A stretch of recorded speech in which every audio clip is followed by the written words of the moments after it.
तो हेलो बच्चों, कैसे हैं आप लोग। आपका स्वागत है हमारे YouTube channel MT science experiment में, जहां हम लोग आज बात करेंगे यानी कि भौतिकी। और इसके अंतर्गत हम लोग फर्स्ट चैप्टर पढ़ेंगे कक्षा 10वीं में, यानी कि प्रकाश का परावर्तन। ठीक है, तो प्रकाश का परावर्तन जानने से पहले हम लोग जान लेते हैं कि प्रकाश क्या होता है। पहले प्रकाश के बारे में जान लेंगे, तो आप यहाँ से क्या कर लीजिएगा, अपना कॉपी पेन निकाल के इसको नोट करते जाइएगा।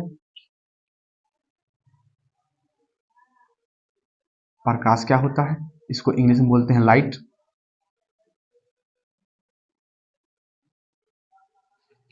थोड़ा सा हम प्रकाश की चर्चा कर लेते हैं, यानी कि प्रकाश क्या होता है। तो प्रकाश वह कारक या ऊर्जा होता है जिसकी सहायता से हम किसी वस्तु को क्या करते हैं, देखते हैं। या प्रकाश के बारे में हम यह भी कह सकते हैं कि प्रकाश वह कारक या ऊर्जा है जो हमारी ज्ञान इंद्रियों को क्या करता है, उत्तेजित करता है किसी वस्तु को देखने के लिए। यहाँ तक बात आपको समझ में आ गया होगा। तो प्रकाश क्या है, प्रकाश वह कारक या ऊर्जा है जिसकी सहायता से हम किसी वस्तु को देखते हैं। और कोई वस्तु हमें तभी दिखाई देती है जब प्रकाश की किरणें उस वस्तु से टकराकर हमारी आंखों तक आती है, तभी वो वस्तु हमें क्या करती है, दिखाई देती है। क्या कह सकते हैं इसके बारे में, यानी कि प्रकाश हमेशा सीधी रेखा में गमन करती है। बात समझ में आ गया होगा आपको यहां तक। तो हम इसका परिभाषा लिख लेते हैं।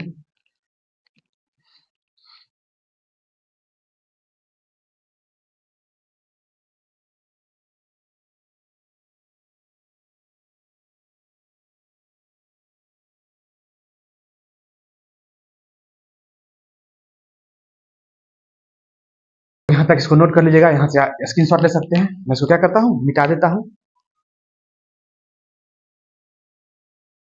आपने नोट कर लिया होगा। अब हम आगे बात करते हैं कि प्रकाश के स्रोत की, यानी कि प्रकाश का स्रोत क्या होता है। तो प्रकाश का स्रोत क्या होता है, जो मतलब जिस वस्तु से क्या होती है, प्रकाश निकलती है, यानी कि जिस वस्तु से प्रकाश निकलती है उस वस्तु को क्या कहते हैं, प्रकाश का स्रोत कहते हैं। जैसे अगर हम बात करें, जैसे सूर्य, तारा, जलती हुई मोमबत्ती, जलता हुआ बल्ब, ये सब क्या है, प्रकाश के स्रोत है, जहां से हमें क्या होती है, प्रकाश प्राप्त होती है। यहां तक बात आपको समझ में आ गया होगा। तो इसको क्या करते हैं, लिखते हैं, यानी कि प्रकाश के स्रोत।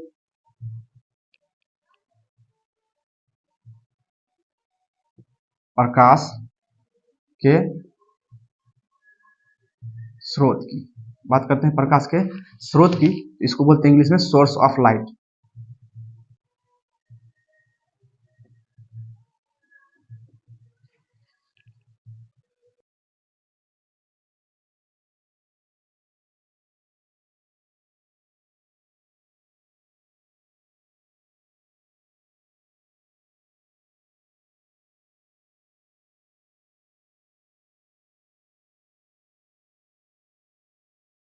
क्या है, ये सभी क्या है, प्रकाश के स्रोत हैं।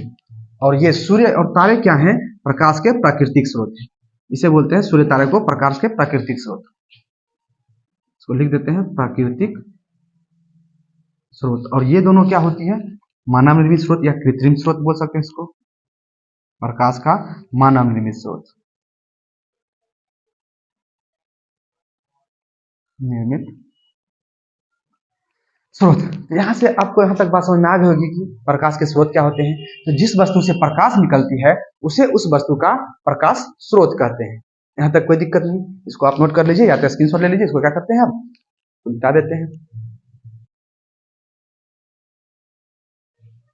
तो अब हम बात करेंगे प्रदीप्त वस्तुएं एवं अप्रदीप्त वस्तुएं क्या होती है।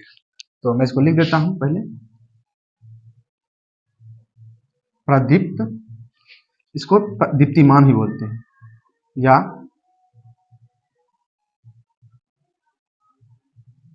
दीप्तिमान। इंग्लिश में इसको बोलते हैं ल्यूमिनस।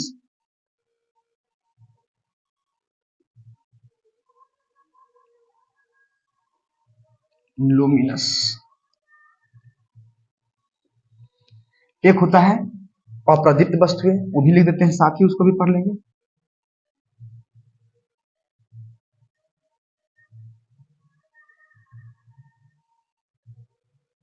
इसको बोलते हैं या अदीप्तिमान।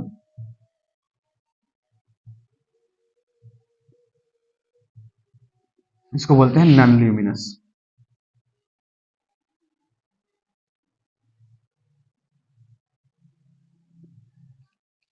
तो हम प्रदीप्त वस्तुएं और अप्रदीप्त वस्तुएं की बात करेंगे कि प्रदीप्त वस्तुएं क्या होती है।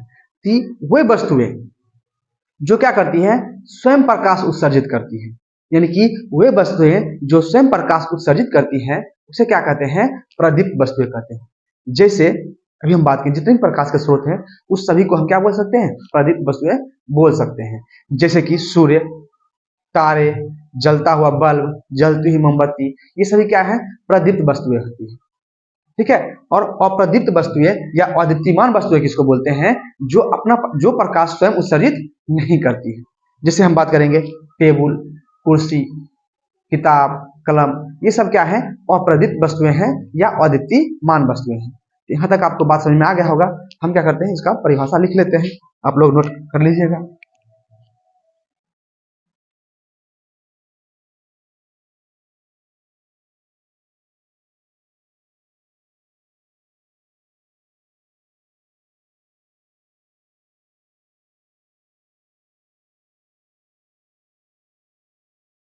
ये सभी क्या है, ये सभी क्या है, प्रदीप्त वस्तुएं। ठीक है।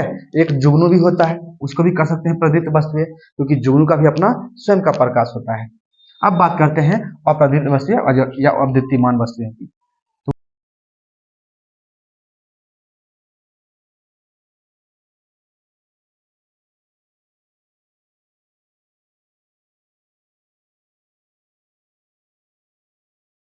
बहुत सारी ऐसी वस्तुएं होंगी जो प्रकाश उत्सर्जित नहीं करती होंगी, उसे हम क्या कहेंगे, उसे हम कहेंगे अप्रदीप्त वस्तुएं। तो आपको यहां तक समझ में आ गया होगा। तो आप इसका क्या कर सकते हैं, स्क्रीनशॉट ले सकते हैं। मैं इसको क्या करता हूँ, मिटा देता हूँ।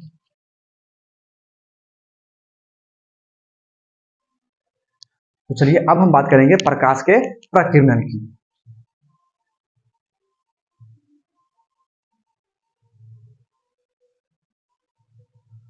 प्रकाश का प्रकीर्णन,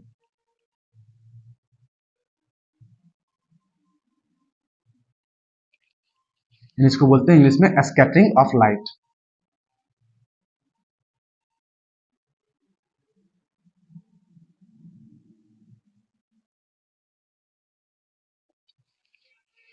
तो प्रकाश का प्रकीर्णन क्या होता है, तो प्रकाश का प्रकीर्णन क्या होता है कि जब प्रकाश की किरणें वायु के सूक्ष्म कण पर पड़ती है तो वे सूक्ष्म कण प्रकाश के कुछ ऊष्मा ऊर्जा को अवशोषित कर फिर उसे चारों ओर विकृत कर देती है या विकसित कर देती है। इसी घटना को या इसी प्रक्रम को प्रकाश का प्रकीर्णन कहते हैं। यहां तक बात समझ में आ गया होगा आपको। यानी कि जब प्रकाश किरणें क्या करेगी, किसी सूक्ष्म कण पर पड़ेगी तो वे सूक्ष्म कण क्या करेंगे, प्रकाश के कुछ ऊर्जा को क्या करेंगे, अवशोषित कर लेंगे और फिर उसे चारों ओर क्या कर देंगे, फैला देंगे। इसी घटना को क्या बोलते हैं, प्रकाश का प्रकीर्णन बोलते हैं। तो आइए हम इसे लिख देते हैं।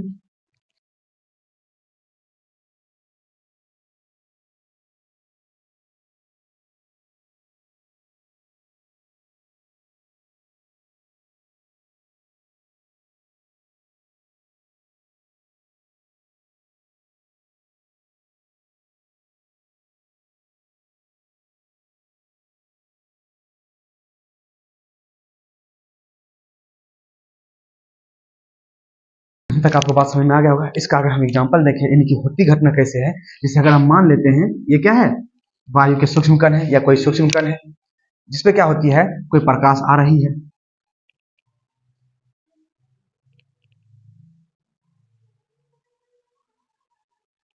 तो ये सूक्ष्म कण क्या करेगी, ये सूक्ष्म कण क्या करेगी, प्रकाश के कुछ ऊर्जा को क्या करेंगे, अवशोषित कर लेगी। यानी कुछ ऊर्जा को क्या कर लेगी, अवशोषित कर लेगी और फिर उसे क्या करेगी, चारों ओर क्या कर देगी, फैला देगी। मान लीजिए ये क्या कर रही है, इधर जो आ रही सारी प्रकाश की किरणें इस ये सूक्ष्म कण पर क्या हो रही है, पड़ रही है और फिर ये सूक्ष्म कण क्या करेगी, कुछ ऊर्जा को अवशोषित कर फिर इसे चारों ओर क्या कर देगी, फैला देगी। चारों ओर क्या करेगी, फैला देगी। इसी घटना को हम क्या कहते हैं, प्रकाश का प्रकीर्णन कहते हैं। और इसी घटना के कारण, यानी कि प्रकाश का प्रकीर्णन के कारण ही दिन में बहुत सारी ऐसी वस्तुएं भी दिख जाती है जिसपे प्रकाश की किरणें डायरेक्ट नहीं पड़ पाती है, यानी नहीं पहुंच पाती है प्रकाश की किरणें। तो वे सारी वस्तुएं भी हमें दिन में इसी घटना के कारण दिख जाती है। तो यहाँ तक आपको बात समझ में आ गया होगा। तो यहाँ तक आप इसे क्या कर लेंगे, नोट कर लेंगे। आगे हम बात करेंगे, अब नेक्स्ट वीडियो में बात करेंगे